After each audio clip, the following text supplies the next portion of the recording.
Good morning, afternoon, or evening, wherever we're tuning in from. This is day 48 of our Topic 4 Applications of Derivatives in AP Calculus AB. Today we're going to run through our fourth, can you believe it, our fourth of 5 total theorems you're expected to reference on the AP exam. Remembering, of course, that in order to do any problem, I think without exception on the AP exam, there's really 4 options. Option 1 is you're going to have to cite a theorem. And we've gone through a few others, right? We've gone through the squeeze theorem, the extreme value theorem, the intermediate value theorem, and today the mean value theorem. Option 2 is you need to do a limit.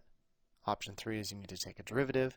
And option 4 is the topic we're going to learn next semester. So again, really only 4 ways to start a problem. It's a theorem, limit, derivative, or next semester's theme that we're going to learn called integration. That's it. You have to do one of those things in a problem. If you haven't done one of those things, you did not do the problem correctly. So let's see if we can discover what the mean value theorem is going to guarantee for us. There are 3 tasks you're going to need to accomplish for each problem, and they're actually quite straightforward, I promise. So what we're going to do here, and this takes up 1, 2, 3 pages out of our total 4. So unfortunately, I know you're depressed. This is actually going to be a pretty darn quick video. I know, shocking, right? So step 1 is, given the graph of h of x, you are going to have to draw a secant line through the 2 points on the graph corresponding to the endpoints of the given interval. So for example, they told us we're only going to look at h of x on the interval from 0 to 3. These are always x values, intervals always given on x. Here is 0. Here is an x value of 3. They're asking us to draw a secant line through here, so I'll do the best I can. It might not be perfect, but it's okay. There's my secant line. Nice. Step 2. Anywhere in the indicated interval, so my indicated interval has to be on this graph from 0 to 3 right here. Anywhere on that indicated interval, draw any tangent lines to the graph of the function that are parallel to our secant line. So, I mean, there's an infinite number of tangent lines here, right? I could draw a tangent line that bounces off like that, but that is clearly not parallel to my red function because they touch each other. To find somewhere parallel, I don't know, maybe somewhere, and this is going to be an approximation for sure, maybe something like this, right? Going through, that's pretty parallel, that's pretty decent there. And I think that's the only tangent line we can draw. And then step 3, for each tangent line in part 2, so that I did in green, and so I did my tangent lines in green, and I did my secant line that was created through 2 points in red, estimate the x values of the points of tangency. So let's see, my x value here looks like, I don't know, what do you think, 1.5, give or take? Cool, and that's it. So what I'm going to have you guys do is try the first page and then unpause and see how you did.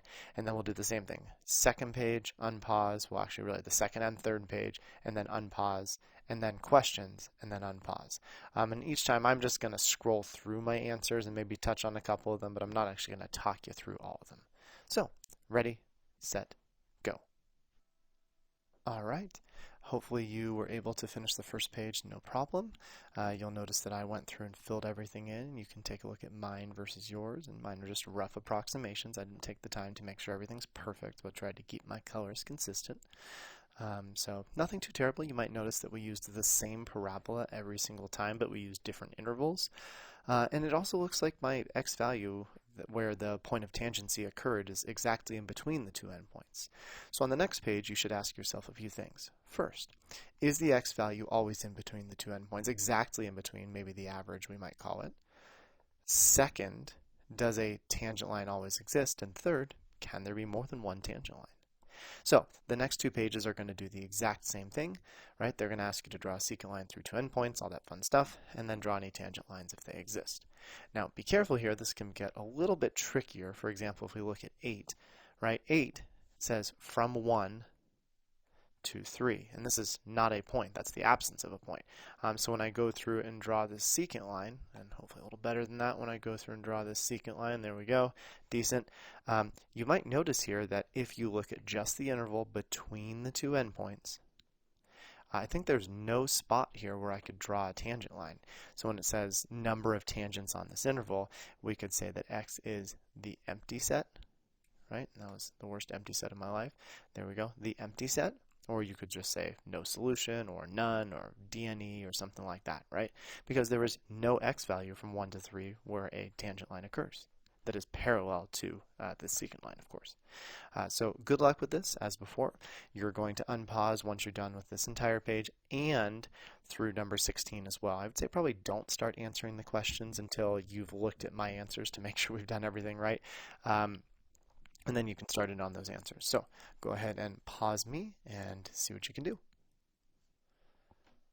All right, hopefully you've gone through and finished this. Taking a peek through my answers, you'll find that some functions definitely had a tangent line, others didn't. You're definitely going to want to start looking at both the continuity and differentiability of not only the entire function, but especially the interval. Right, so just taking a peek at my answers here, nothing too surprising so far, until maybe we get to 11. Right, 11 and 12 in particular are definitely interesting because you'll notice that 11 is certainly a continuous function, and the interval that I've highlighted in blue is continuous as well. Never have to pick up that pencil, there are no discontinuities. However, this function is certainly not differentiable upon the interval, right? On the interval, not differentiable here, sharp point, cusp. Okay, but then taking a look at 12, 12 has a tangent line, but 12 is not even continuous, right? Not continuous, there's that jump right here, our jump discontinuity. And not only is it not continuous, as soon as a function is not continuous, we know the function is also not differentiable at that point. But this still had a tangent line. And taking a peek at the interval, I think you might notice that the interval is continuous and differentiable. So scooting down on the rest, you can see my answers here. Hopefully nothing too surprising, right? And some of these are a little up for debate too. I just freehanded all of this. You could argue, oh, with the way you drew it, there might be a tangent line there. And you're right, it's not that big of a deal. So if I did make any glaring errors, though, please let me know. This next part, you guys are going to go through and fill in on your own, and then again, we are going to go back and share out our answers, and then we'll do a couple of practice problems together, and we're done. So do your best on each of these. Notice that they're asking about the indicated interval. When they talk about the open interval, they mean ignoring the endpoints, so looking in between the endpoints, which graphs are differentiable, right? Continuity is closed interval, differentiable is open interval. And what you're going to try to do by the end of this is try to explain to me, to us, to you, what makes or what's going to guarantee, this is a theorem after all, what's going to guarantee that a function will have a tangent line that is parallel to a secant line on an interval. Ready, set, go. Okay, hopefully you've filled in everything. I got my answers here, and I think they're correct. I did add one extra part, but really we're going to focus on these bottom three. So first, if a function's continuous on a closed interval, is it guaranteed that there will be a tangent line that's parallel to the secant line? And the answer is no. If you look at problems 11 and 16, right, problem 11, continuous, problem 16, also continuous, and there was not guaranteed to be that parallel tangent line. Of course, the problem with these two is that the function was not differentiable. All right, well, maybe it comes down to differentiability. So if a function is differentiable on an open interval, does there have to be a tangent line that's parallel to the secant line? And the answer again is no, because if you look at 8, the blue part that I've highlighted, so excluding the endpoints, the open interval here, is differentiable. And so, what do we need to do? Well, really, I think we need to put both of these apart, or both of these together. In particular, you're going to need functions that are not only continuous on a specified interval, but also differentiable between the endpoints. If they're differentiable including the endpoints too, right, if you can see a larger picture, let's say something like, I don't know, the original graph looks like this, and they're like, hey, I just want you to look between these two endpoints. You're like, oh, okay. Well, here are those two endpoints. Well, endpoints, at least in my class, we don't talk about there being slope in endpoints, so we'd say there's no slope there. However, if you can look on the other side and say there's slope there, then you could maybe argue that it's also differentiable including the endpoints. But again, the reason we don't include them is because we usually say endpoints don't have slope. So the function must be continuous on the closed interval and differentiable on the open interval. And so for which two functions do these conditions hold? Well, it's most of them, and I listed the exceptions, 8, 11, 14, and 16. So let's look at each of those and see why they are exceptions. So 8 first. What does 8 break? Well, 8 is not continuous on the closed interval. Okay, and that's why there is not guaranteed to be a tangent line. There could have been a parallel tangent line, but it wasn't guaranteed. 11. 11 is continuous on the closed interval, but it is not differentiable, which apparently starts with a D and not an F. Tough one. Not differentiable on the open interval, right? Between the endpoints, there is a point of non-differentiability. All right, 8, 11. 14. What's wrong with 14? Well, you could make two arguments. You could say, well, it's not continuous, clearly, on the endpoints, or not the endpoints, but at a point between the endpoints, specifically not continuous at 3. And of course, because it's not continuous, then we know the graph is also not differentiable on the open interval, also at 3. And then 16. 16 again, continuous, but we are not differentiable at x equals -1. What we've just done here, and I'm going to skip to this last page, is essentially define the mean value theorem. The mean value theorem, you can think of it as like the average value theorem, but it's not quite the average value theorem. We're actually going to call that something later on. So we're going to call it the mean value theorem, right? And here is our formal definition. We're going to restate this a couple times.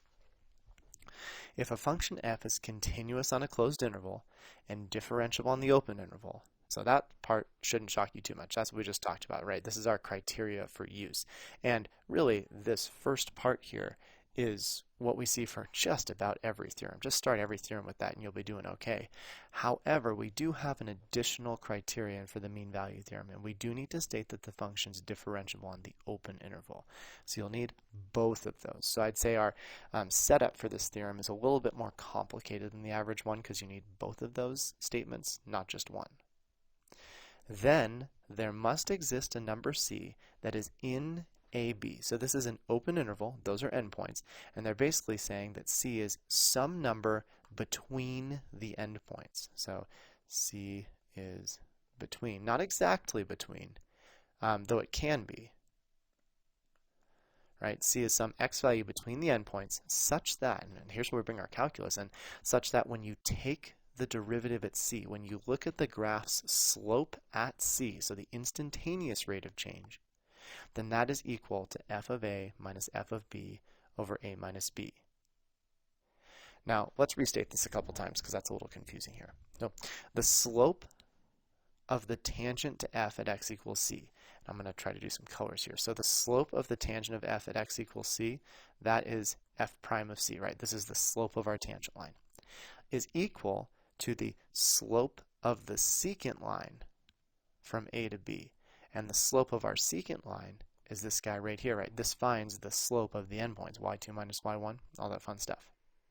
And there's actually one more way that we can define this too, and I'll try to keep those same colors. There's a place where the instantaneous rate of change, also in yellow because the instantaneous rate of change is f prime of c, is equal to the average rate of change. And we've seen this phrase before. The average rate of change is again a way to say the slope of the endpoints. All three of these are different ways to visualize the mean value theorem, though they all mean, no pun intended, the same thing. Let's look at a couple pictures, though they shouldn't shock you too much. We have a secant line up here, right? And if you wanted to find the slope of the secant line, that's where you do that f of b minus f of a over b minus a.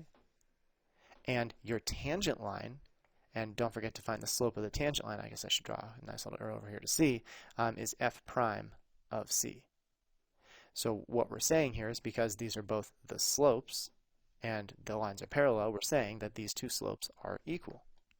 You'll also notice that this curve is a nice smooth curve. It's differentiable and continuous. Okay, if you wanted to look at another one, this secant line over here, and you can what color did I use? Purple. We're going to go ahead and call this guy right here our secant line because it's defined by the two endpoints right here. Right? The secant line is parallel to actually two x values here. And it's worth being said that the mean value theorem just guarantees the existence of at least one tangent line. There, of course, could be two, and in this case, there are two. So let's do a couple practice problems and call it good for the day. Determine whether f satisfies the hypotheses of the mean value theorem. So we'll probably have to do that one first, right? If so, find all numbers C that satisfy the conclusion of the MVT. Now, this second part goes a little bit further than normal, and actually we're going to need a bit of space here. I'm not even sure if you'll have enough room, so you may want a separate piece of paper, because we're going to do what would normally be asked for the mean value theorem, and then we're going to go further because sometimes this further piece comes up. So let's rock and roll. Problem 1. f of x equals some parabola from 1 to 3. First things first. Will the mean value theorem guarantee that there is some value c that satisfies the conclusion of the mean value theorem? Well, let's make sure our function is continuous and differentiable here, right? So something like this. This is a parabola. Can you picture a parabola? That looks pretty continuous everywhere. You never have to pick up your pencil, and also very differentiable. You never have to take, or there's never any sharp points, gaps, anything weird like that. So here we go. As f of x is continuous on 1, 3, and f of x is differentiable on 1, 3. Okay? And honestly, I'm actually not sure. If you included endpoints here, I don't think they would ding you on it, but I'll look that up. That's an interesting question that I keep thinking every year, and I haven't graded a problem like this in the past for AP, so I'm not exactly positive, so I will inquire and get back to you. But either way, an f of x is differentiable on the open interval. So the reason I'm saying that is because it would be faster just to say as f of x is continuous and differentiable on this, and then you wouldn't need two parts. Cool. The mean value theorem guarantees. Well, what does the mean value theorem guarantee? We should probably do a little bit of math, right? Because essentially what it's going to do is the mean value theorem is going to guarantee that f of 3 minus f of 1 divided by 3 minus 1 will equal some value f prime of c. All right. Let's go ahead and actually look at what this value is. So f of 3, we have to do some mental math here, but it's nothing too terrible, right? It's good practice for us as well. Minus 3 by 3 plus 1, right? We're just substituting in 3, and then we need to substitute in 1. Divided by 3 minus 1. We could probably use just one line and be fine. So 9 times 5 is 45.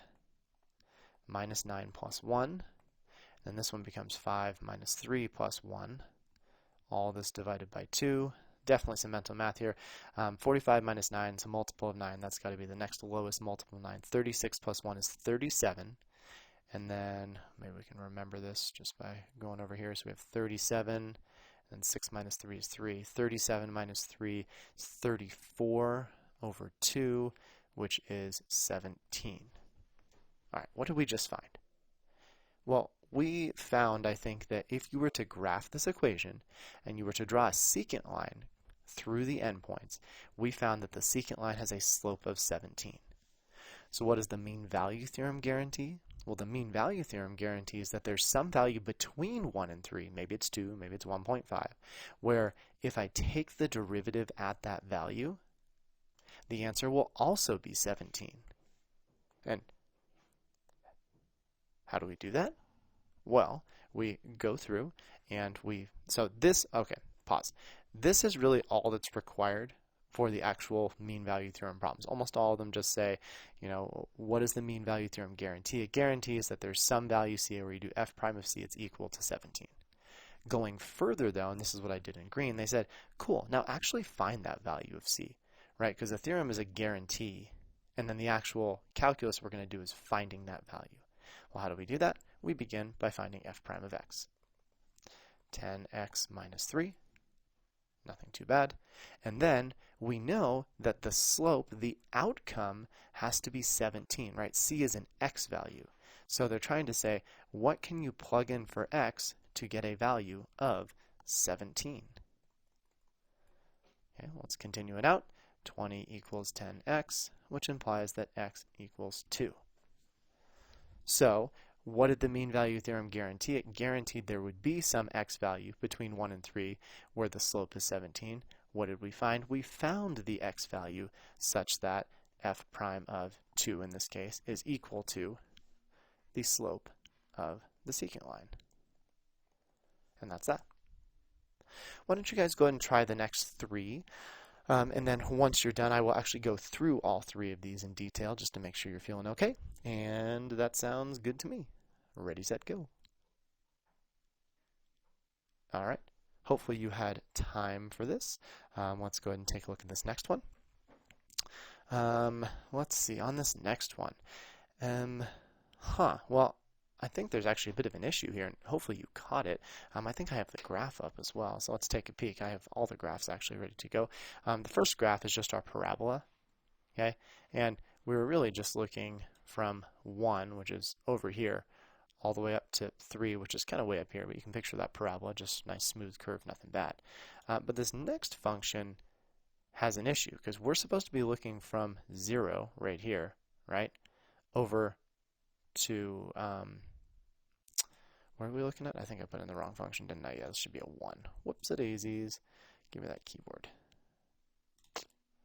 There we go. Second tries the charm. Love that. Where we're supposed to be looking from 0 over to 2, right? And there's 2 things we should notice here. First, if you drew a secant line between these 2 points, the secant line would be horizontal, means a slope of 0. And do you guys, by looking at this graph over here, see anywhere where there's a slope of 0 in between? Because I don't. But then second, hopefully you realize that when you evaluate this function at 1, there is an infinite discontinuity, right? You get that 1 over 0 dne, and so infinite discontinuity right here, that's a bummer. We're like, wait, I think this is discontinuous and therefore not differentiable either. So I think we would say something like this: as f of x is not continuous, say, or differentiable, on 0 to 2, we cannot apply the MVT. Now, there are some cases where a function is not continuous or differentiable, and you can still find a parallel tangent line to the secant line. A lot of times that'll happen with a piecewise function. However, it doesn't matter. Even though you might be able to find one, this question specifically asked about the mean value theorem, and we cannot apply the mean value theorem if your function is not continuous or differentiable. All right, let's look at our next one. Okay, this next one we're looking at, and we're like, okay, this one seems pretty good, right? -1 to 1, you can plug in all of your values there. You don't get any, bad answers. So let's start with our sentence, right? As f of x is continuous on -1 to 1 and differentiable on -1 to 1, then the MVT guarantees, good spelling practice, some value, we'll go a little bit more in depth, c, such that c is an element, or c is in between -1 to 1, where f prime of c equals f of 1 minus f of -1 divided by 1 minus -1. All right, pretty good.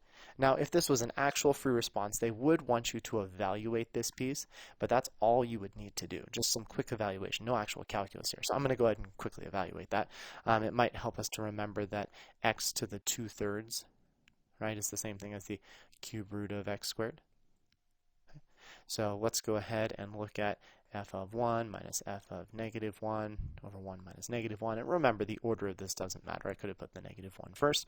So it becomes the cube root of 1 squared minus the cube root of -1 squared over 2. And the top becomes 1 minus 1 over 2, which is 0. Nice. So the MVT should guarantee that there's some derivative value that equals the slope of the secant line, the slope of the endpoints.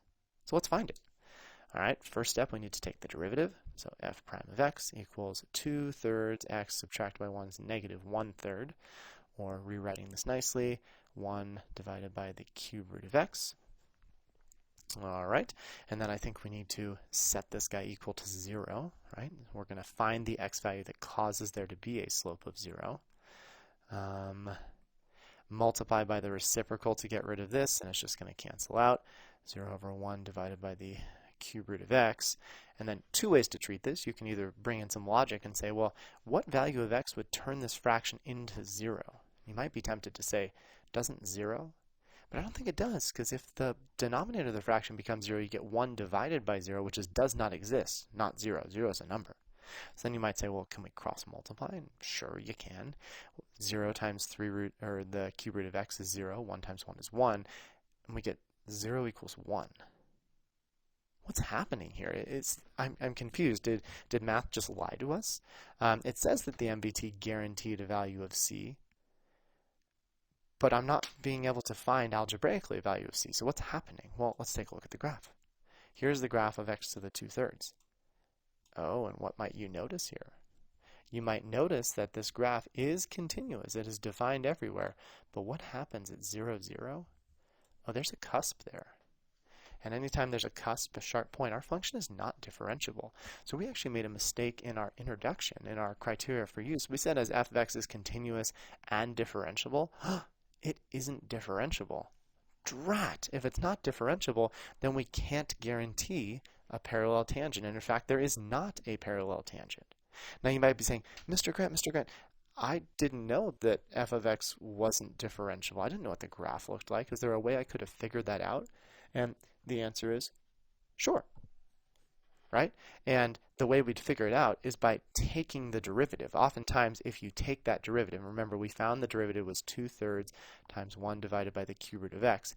If there is a value that will cause your derivative to become undefined, that is a point where your original function is not differentiable. Right? So by finding critical points, you can quickly find points where your function is not defined. And visually looking at this, I think our function, I think f prime of x, does not exist when x equals 0. And how that discontinuity shows up on your graph can be different, right? Sometimes you might see that discontinuity show up as a vertical tangent. Other times you might see it show up like a cusp like we just saw. There could even be some sort of gap like this, though hopefully you'd recognize that in the original function because this would be not continuous. But that is a nice way to check for differentiability of a function. Just taking the derivative and saying, well, anything break my function?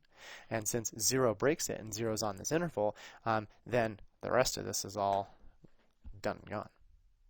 All right, one more for you, problem 4, and then we are done for the day. Here we go. Problem 4. Okay, this is a cubic. I'm pretty darn convinced that this one actually has a criteria that satisfies the mean value theorem. So one last time. As f of x is continuous on 0 to 2, the closed interval, and differentiable on the open interval, then the MVT guarantees an x on 0 to 2 such that f prime of, and I should probably change this to c, x is a little bit too vague, f prime of c equals f of 2 minus f of 0 divided by 2 minus 0. Easy. However, we do need a little work, so let's find our f of 2 minus f of 0 divided by 2 minus 0. F of 2 here becomes 2 cubed minus 4 times 2 minus 0. That's just 0. Nice. Easier math. Right? 2 cubed is 8. 8 minus 8 is 0. 0 minus 0 divided by 2 minus 0 is 0. Nifty. So what are we guaranteeing? Well, we're saying that if we were to graph this equation and we were to create a secant line, the secant line would have a slope of 0. Let's verify that to make sure I'm not lying to you one last time. Here's this. We're looking from 0 to 2. It definitely looks to me like there is a secant line of 0 connecting those two endpoints. Cool. I have not lied to you this time. Awesome. Well, let's go ahead and figure out where that actually occurs. So f prime of x equals 3x squared minus 4. Okay. And then we're trying to determine what value of x, this is our c value, will cause 3x squared minus 4 to equal 0. A little bit of math. Add 4 and divide by 3. Take your plus minus square root. When you distribute that square root, 2 divided by the square root of 3 equals x. Nifty. Now, do we need both of those? Well, I think we're looking for a guaranteed value just between 0 and 2, so I think we can probably toss out the negative one. So the value that is guaranteed by the mean value theorem is 2 over the square root of 3. And that's really as hard as it gets, honestly. These last steps where we actually solved generally almost always go further than the real mean value theorem. The real mean value theorem just tests you, or the usual mean value theorem questions just test you on, do you know what it guarantees, and can you please find the slope of the secant line? This last step, although good, you probably won't have to use. So thank you for tuning in. Hopefully you found today's class nothing too terrible, and I'm excited to see you back for our last couple days. We really only have 2 topics left. The one topic is going to be split over a couple days, and that's all there is to this first semester. Congratulations.